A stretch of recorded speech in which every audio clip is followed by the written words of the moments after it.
Welcome to episode 82 of Communicast, the podcast dedicated to enhancing communication skills.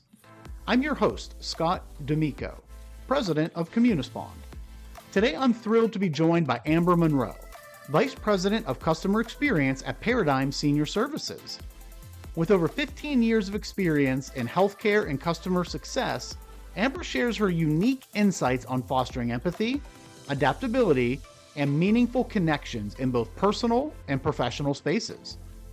From navigating tough conversations with grace to building psychologically safe cultures, Amber's approach to communication will leave you inspired and equipped with practical strategies.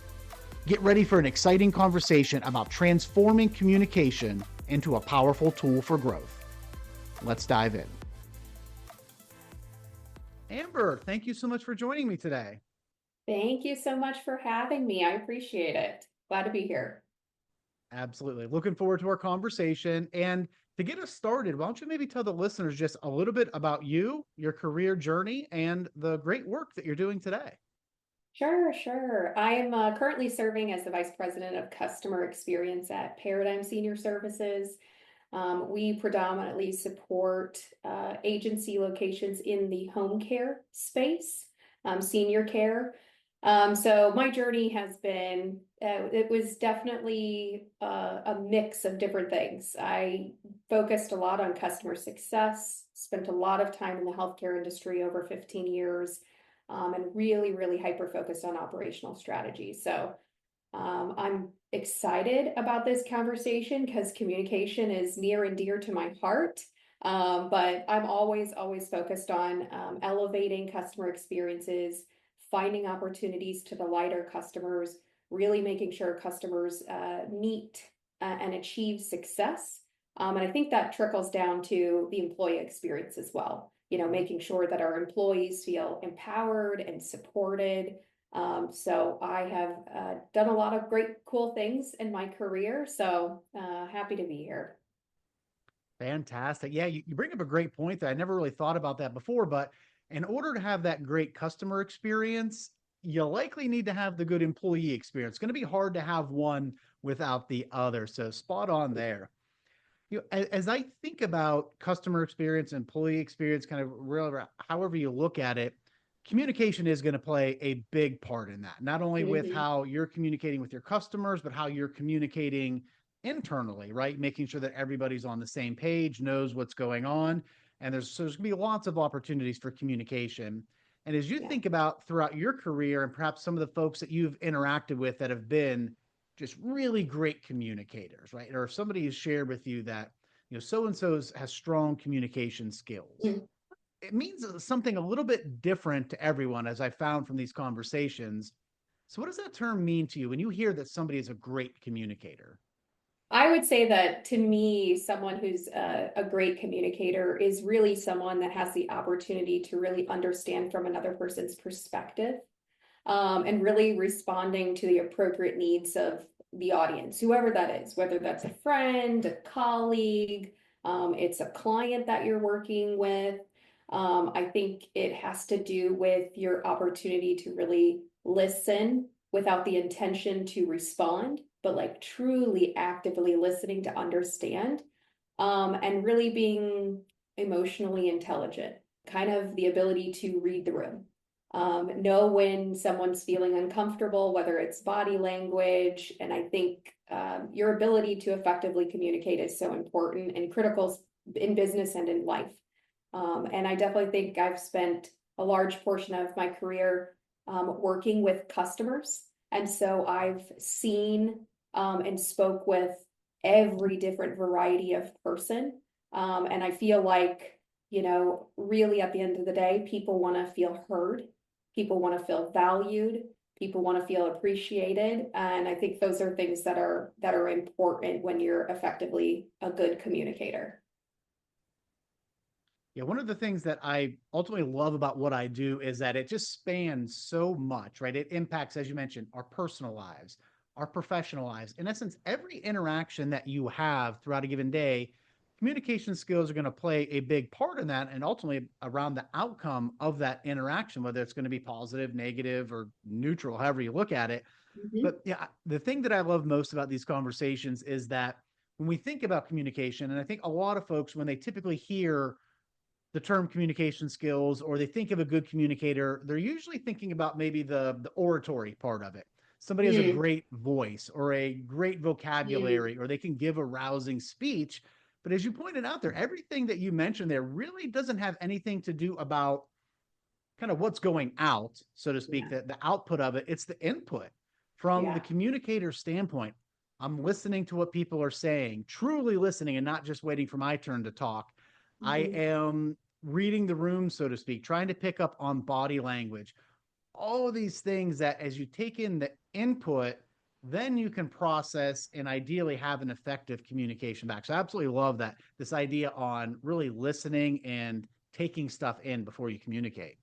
Yeah, yeah. I think too is like you can also, I mean, I think that's a great perspective too about, the outward piece of it. Because obviously I work with a big team, and so I'm always talking about, how to communicate, how to effectively demonstrate confidence when you're communicating, how to make sure that you have a feeling of executive presence when you walk in the room, especially if you're working directly with executives. And I recently had a conversation with someone on my team about making sure when you're communicating something that you feel passionate about or something that you want to express. Sometimes it just takes a moment to pause and really be able to clearly articulate what it is you are wanting to communicate outward. So yeah, I definitely think though there's that piece when I'm talking with customers or employees or even my husband. It's all about that input from my perspective. Yeah, it's so important because if you think of, especially from a customer experience standpoint, that's not a static moment in time, right? I mean, customer Mhm. experience happens from likely before you've ever spoken with them to long after Mhm. you've had your first interaction with them.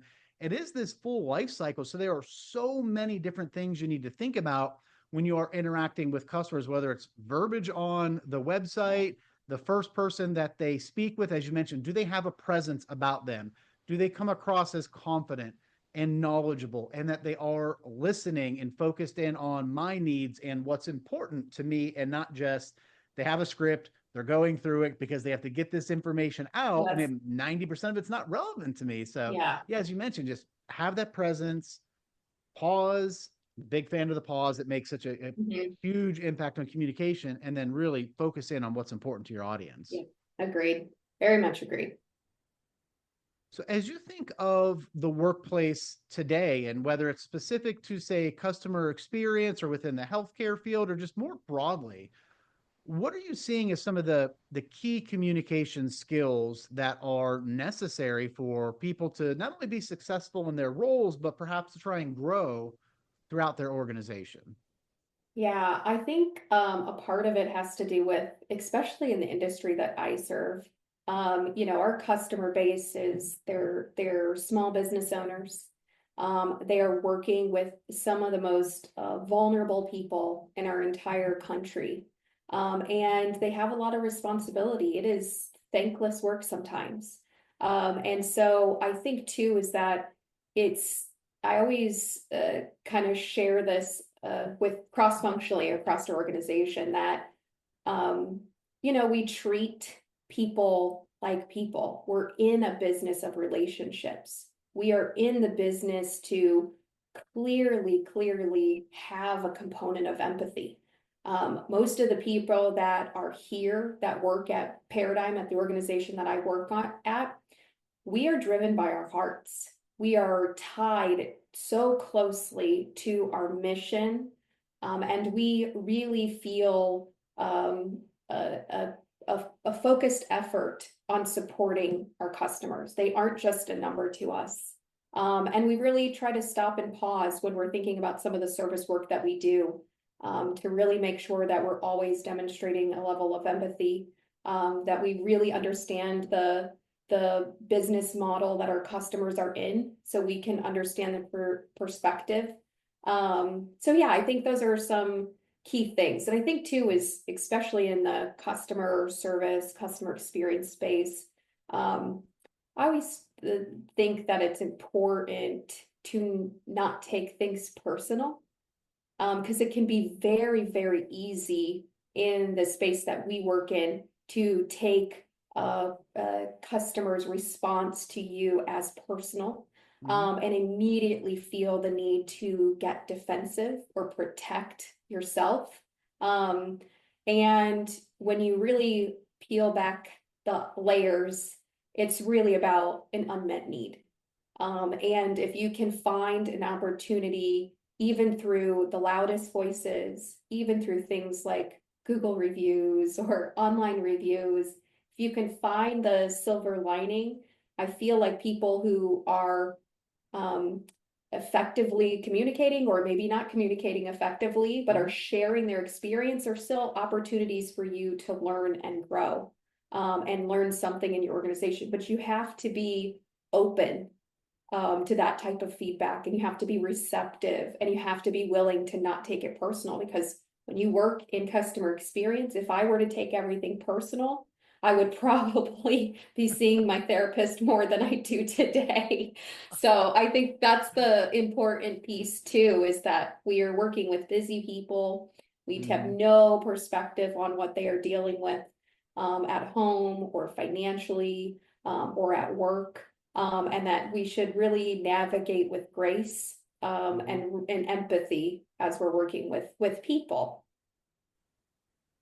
Yeah, having spent a big portion of my career, both as a high school teacher and then moving into a sales career and a leadership career, you have to learn really, if you want to survive, especially as a teacher, to not take things personally. Because Yeah, some of the things that no you're going to hear kidding. from students in a high school, like, all right, you have to develop that thick skin for that. But then same thing with Mhm, sales, going up against constant rejection and mhm, objections from client and pushback and mhm, maybe feedback on things.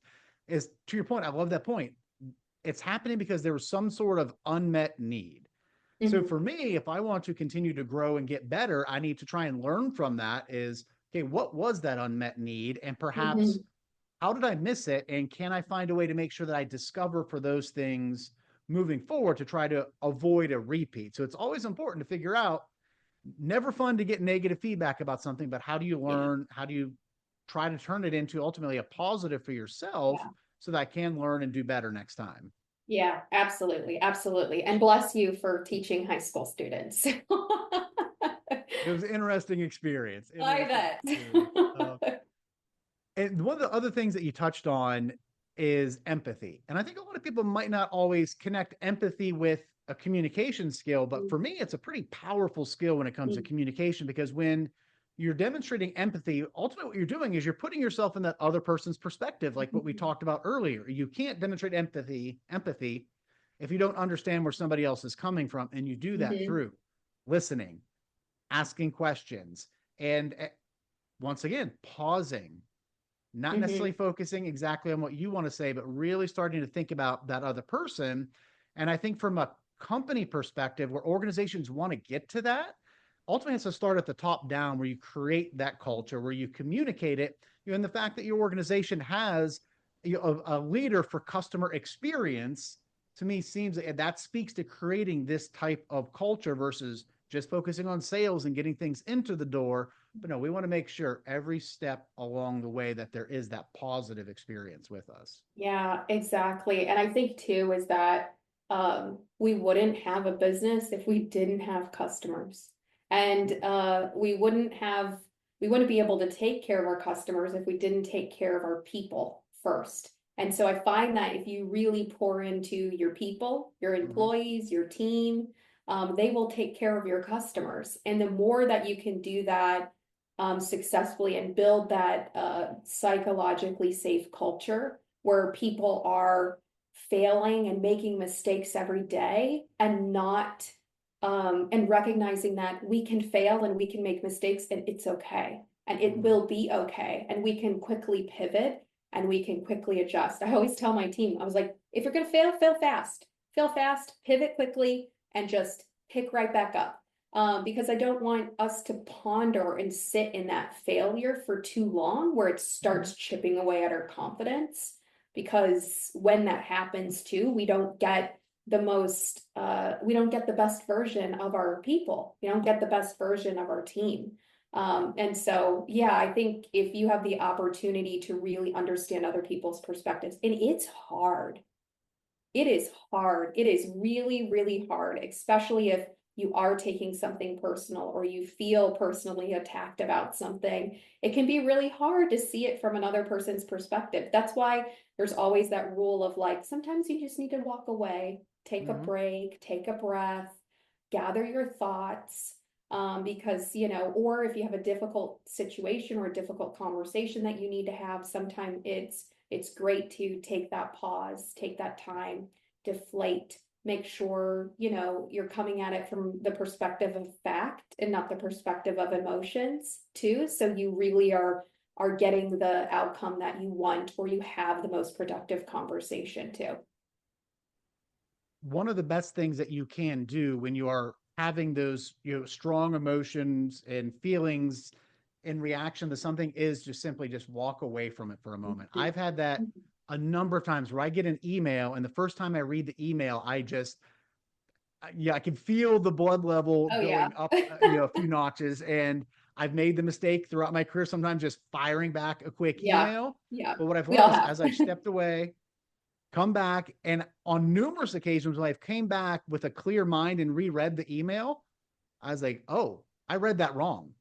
I Mm, misread something or I misinterpreted something. So had I just went with my knee jerk reaction, I would have made a mess of things where there really mm, wasn't a mess there. So taking that pause, walking away, cooling down a little bit before you react or respond to something can save, I can tell you from experience, save yeah. a lot of heartburn along the way. I completely agree. I think too is that we can get in our own heads, Yeah. and we can tell ourselves stories that are not true. The brain is a fascinating thing, and the Mm-hmm. rabbit holes it can go down about all the things that are happening. It could take you down a path that it's difficult to come back from too. So I think that that pause and that walking away sometimes creates clarity and perspective. And then make sure that you show up as your best self. Don't worry, I've been the same as you. I've Yep. definitely wrote an email, erased it, rewrote it, erased it, read it out loud, read it to my husband, made sure I was saying the right things. I've definitely Yeah. had those moments and learned over time too that, I'm in the business of building relationships, not tearing them down. And so the better I can be, the best self I can be, the more I can exude the culture that I want to see throughout the organization, the better it is. And one of the biggest things that I found too, sometimes simply picking up the phone Ah, helps, and yes. having a conversation with somebody, because intent is not always there. One of the prior guests said it very well. I believe they said 100% of things that are said by the listener. Mm, So it's really, you are putting mm, your own framework around it, putting it through your lens when you're reading something. So, and I share this with my team a lot. I'm like, pick up the phone and call and talk through this, because it's going to save all that ping ponging of emails, likely save a relationship, a deal, whatever it is.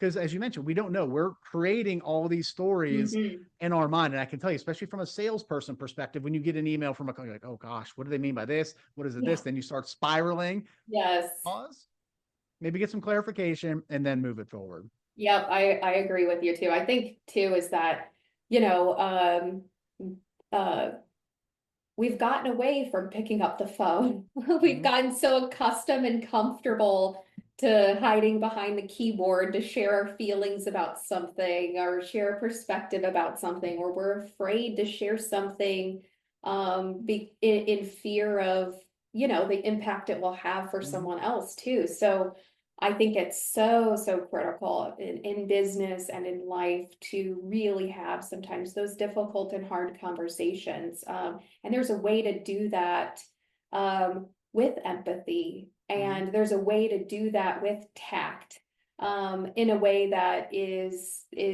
focused on building the relationship and again not tearing it down. So Big fan of picking up the phone too. Big fan. We are predominantly an on-site company, Mhm. and we have a small group of us that are remote.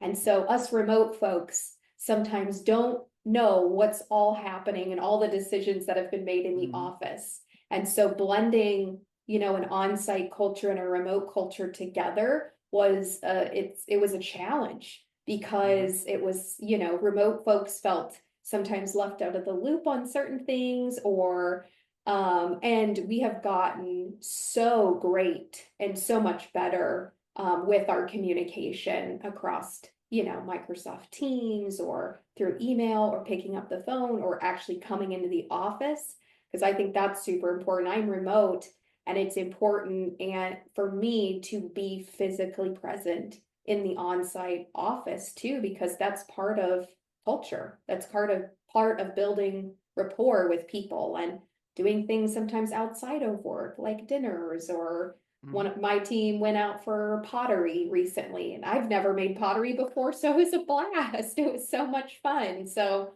I think those types of opportunities to build those relationships are so important. Absolutely. As you have those relationships, it makes the communications that much easier, especially when there is some sort of a challenging communication. When you've Mhm. spent time together, whether it's in person or just even virtually over time or doing those offsites or team building, it strengthens the bond. Then you feel more comfortable having a vulnerable or challenging type of conversation. Agreed. Very much agree. Very much agree.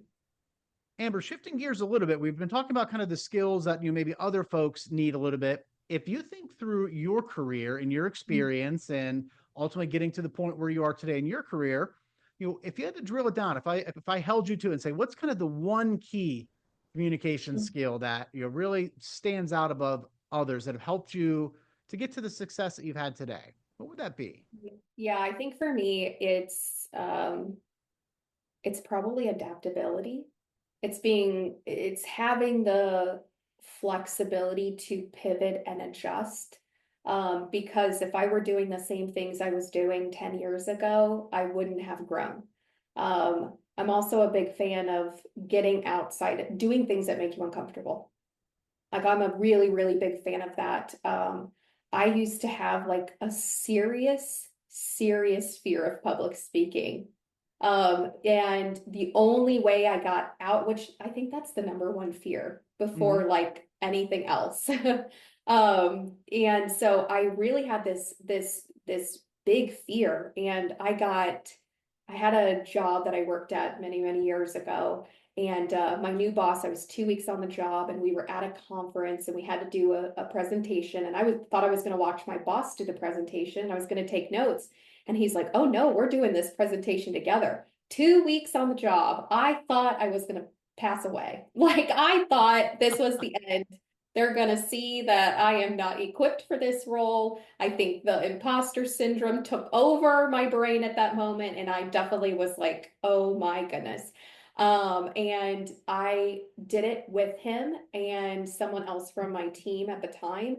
And I realized that the only way to get over this was to really start doubling down on it, and start doing the things that make me uncomfortable. So then I started, um, raising my hand, which I probably would have never done before, raising my hand when those opportunities came up and really pushed myself outside of my comfort zone. And I got real comfortable with being uncomfortable. And I got real comfortable with staying adaptable because I always am looking for ways to continue to grow. I never want to be that person that everybody around me is like, oh my goodness, this lady. I want to be seen as someone who's innovative, who's always constantly growing, and I hope I'm doing that, 40 years from now too. That's a great example of how you can develop the skill of adaptability because that's just like all these things. They're all skills that can be learned and can be taught. But if you get into the habit of putting yourself in uncomfortable situations, that's going to open you up to be able to Mhm. adapt and flex when you need to, so that when you show up to a presentation, your boss is like, oh no, you're doing this on your own today, or you're Mhm. taking this over, or you go in and thinking I have 30 minutes to do something. Now I have 5, or you read the room and realize Yeah. the track I'm going down is not the right track. I need to be able to shift gears, Yeah. mid presentation or whatever it is. By putting yourself in those scenarios where you've been uncomfortable before, you're going to be okay being uncomfortable to make that change. Yeah. And if I think of 3 years ago, I was like this week, 3 years ago is when we launched this podcast. Mm. I was terrified about Yeah. doing this, which Yeah. sounds kind of odd when people hear that I was a classroom teacher. I taught high school for a number of years. I've been in sales leadership positions. I work for and lead a communication skills training company, but the Hmm. fact that I would be terrified to do this, I'm more on the introverted side of things. So the idea of Hmm. having a 30 to 40-minute conversation with a stranger for me was just one of those things Yeah. that definitely pushed me out of my comfort zone. But Yeah. as I've practiced over time and got the reps in and then pushed myself outside of my comfort zone in other areas, I'm great now where I come in with maybe a game plan of where things might go. But some of these conversations, they just go kind of completely left turn. And I'm pointing to the Yeah. right now. So completely left turn.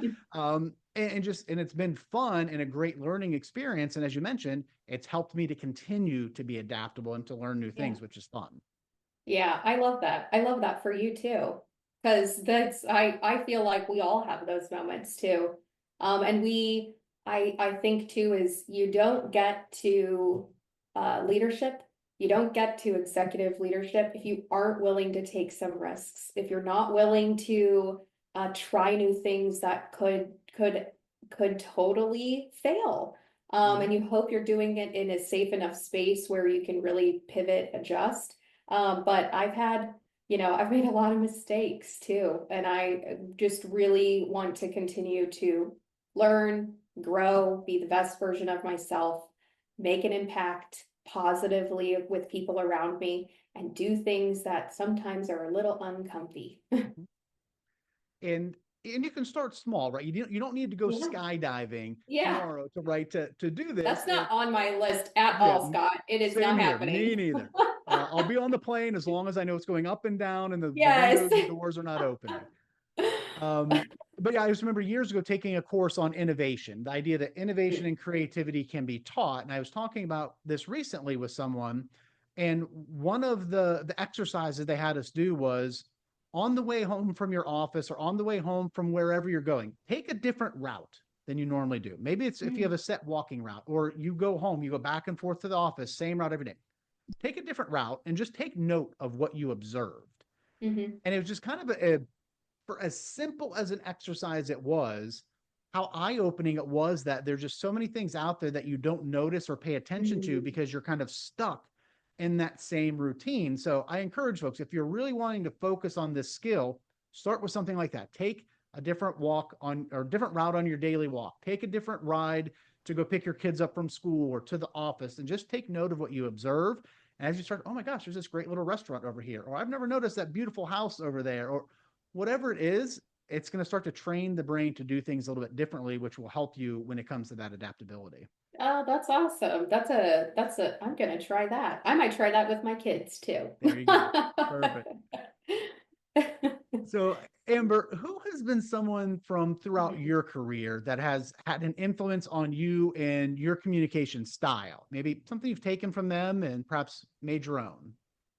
Yeah, I mean, I think I had a leader once and mentor for sure, lifelong mentor. And one thing I loved about her is that she consistently stayed calm, cool, and collected under very high stress situations.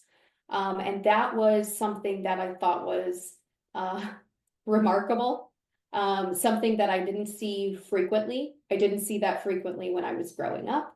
I definitely didn't see that frequently as I started out in my career, and I really, really loved that. And I spent time really focused on how do I manage my emotions in the most effective way that still allows me to use that logic side of thinking in my brain and not Mm-hmm. allow my emotions to cloud my judgment or my perspective. Because I know what it's like to work under a leader that is emotionally all over the place. Mhm. It can leave you as an employee working for them feeling some instability and some uncertainty, definitely not confidence and worry. And I knew how that felt working under that style of leadership. And so this mentor, who is a good friend of mine, she has really talked to me a lot about how to effectively do that. And so a lot of it has to do with like deep diaphragm breathing too. Mhm. So really taking those deep breaths to really calm your brain and really be able to almost pause and refocus the things that you want to focus on. And that has allowed me in certain situations, and I'm kind of now known for it, which is really funny because it's something that was a skill I was not good at before. I was definitely the type that was a little territorial, a little defensive in certain scenarios, but it's definitely, I've taken a big turn in the right direction. And I pride myself on that too. Now, do I have my moments? Of course, I'm definitely human. So I definitely have my moments, and I have my safe people. I have Mhm. my safe people who I can, pick up the phone and say, I just got to get this out before I'm about to walk into this conversation, and it's going to make me feel better because I don't want to internalize it. I need to get rid of it, put it in a bubble, and push it out the door, and it's not to come back. And so I definitely have my safe people for those situations. But yeah, that was what that was something that affected me greatly, greatly. Yeah, I mean, as a leader, if you're a people leader, it's important to know you set the tone for your Mm-hmm. team or your Mm-hmm. organization, right? As the leader goes, typically the team goes. So if you have kind of that manic, frantic type of energy, it's going to put Mm-hmm. your people on edge. And Mm-hmm. especially if your people are directly interacting with your customers, your clients, you just need to think about the energy that I'm putting out there in some way, shape, or form is likely going to make it to the client, right? Yes. So if I have that kind of cool, calm demeanor, so to speak, and you might be the duck on the water, right? The Mm-hmm. water rolls off the duck's back, but underneath those feet are going a mile a minute. That's great. Yeah. But as you mentioned, you need to kind of maintain control, find the exercises, whether it's breathing, meditation, yoga, as you mentioned, sometimes just venting. You have those people that you can Mm-hmm. go to. And I love the picture of putting it in a bubble and putting it out there, just kind of Yeah. getting it out to be able to make sure that you are kind of being that calm, steady hand for your team. Yes. Exactly. Exactly.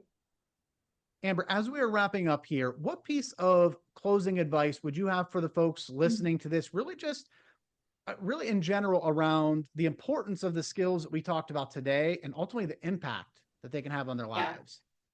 Yeah, I mean, I think too, it's these are skills, and these are things that can actively be worked on and improved over time. Some of it can be improved long term, some of it take a long time to get to. It's all about meeting yourself where you're at and being really patient with yourself through your journey. But I think it's important too to have self-awareness enough, and not everybody has a good perspective of self or Mm-hmm. does a great job of self-reflection.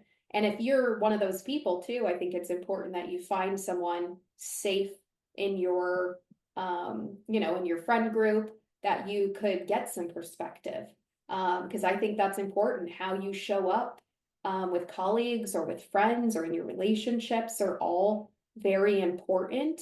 And it's good sometimes to get some perspective. And so I definitely think be patient with yourself. Give yourself grace as you're going through this journey of building those communication skills. And, it's always good. Sometimes I so we have a software system that sometimes records our customer facing calls. And it's always fun when I get off those calls because they have all these cool new tools in AI that now says, okay, Amber, you talked way too much. That was a very long monologue.